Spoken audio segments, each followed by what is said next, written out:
La paille comme outil de technique vocale. Et pourquoi la paille justement? Bonjour, je m'appelle Lana Martin, je suis professeure de chant et chanteuse et j'aimerais vous partager pourquoi j'ai choisi cette pédagogie. En premier lieu parce qu'elle est extrêmement efficace. On la doit à Monsieur Benoît Ami de la Bretèque, pour lequel j'ai une admiration immense. Elle est extrêmement efficace, je m'en sers tous les jours pour ce qu'on appelle chauffer ma voix. Et je constate que chez les élèves, eh bien, ça fait vraiment des miracles. Alors ça, c'est une première raison, mais la seconde raison qui, pour moi, est même presque plus importante, c'est que c'est une manière extrêmement douce de commencer à aborder le chant. Ce n'est pas confrontant comme de chanter directement une chanson ou des vocalises, en tout cas quand on se présente chez un professeur de chant, dans le but d'améliorer sa technique. En utilisant cette paille, tous les exercices sont réalisables par tout le monde. Voici un exemple.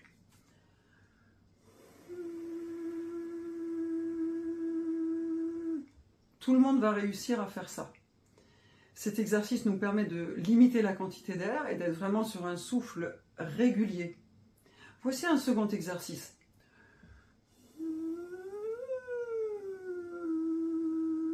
Une sirène qui monte et qui descend. Donc cette fois-ci, on va commencer à aborder la hauteur qui fera intervenir la pression d'air. Mais surtout, cet exercice, là encore une fois, est réalisable par tout le monde et pas impressionnant. Pourquoi je parle de pas impressionnant? Parce que j'ai pu constater toutes ces années où j'ai vu des dizaines et des dizaines d'élèves, que ce soit au conservatoire, que ce soit en association, que ce soit à la maison, que ce soit des choristes. Oui, j'ai dû voir pas mal de centaines de personnes ces 40 dernières années, oui. Eh bien, c'est toujours la même chose que j'entends. Je n'ai pas de voix, je chante mal, je n'ai pas d'aigu, j'ai une voix grave, je n'ai aucune ambition, je veux juste chanter pour mes petits-enfants, bref. C'est toujours quelque chose, ce sont toujours des réflexions qui ne sont pas valorisantes.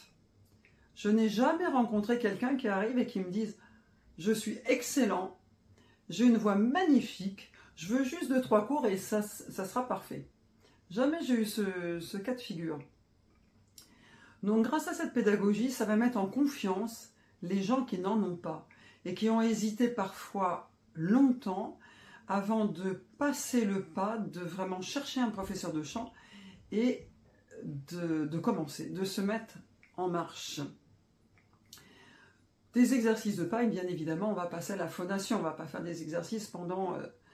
Un cours n'est pas fait que d'exercices de paille, ça représente quelques minutes du cours. De la paille, on passera évidemment à la phonation, chanter des notes, commencer à chanter une partition, évidemment une partition du choix de l'élève, tant qu'à faire, tant qu'elle est abordable en tout cas pour son niveau. Ce sera là une pédagogie gagnante puisque chacun va réussir à se mettre en marche sans s'en confronter à ce que je fais vraiment je n'y arrive pas, c'est pas pour moi, je le savais, je vais peut-être pas revenir. Non, là vraiment ça donne une chance absolument à tout le monde de se faire plaisir. Le plaisir pour moi étant évidemment le premier moteur qui va pousser la personne à travailler chez elle, à travailler régulièrement.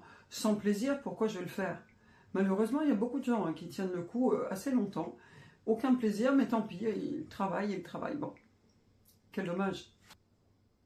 Si vous êtes intéressé par en savoir un petit peu plus sur cette façon de travailler, ou si vous avez envie tout simplement de découvrir, je donnerai un stage du 22 au 28 juillet en Ariège. Il y sera là question évidemment de la technique de la paille, comment c'est la technique vocale, mais aussi d'un répertoire simple à une voix, 2 voix, 3 voix, selon les représentations de voix que l'on aura. Et surtout, ça vous permettra de faire un voyage absolument magnifique. Il se passe vraiment des miracles quand on s'y met, vraiment. Avant de terminer cette vidéo, j'aimerais vous partager une phrase de Teresa Berganza, qui était une mezzo-soprano magnifique. Aimez votre voix car elle est unique. Vous êtes unique. Aimez votre voix. À bientôt.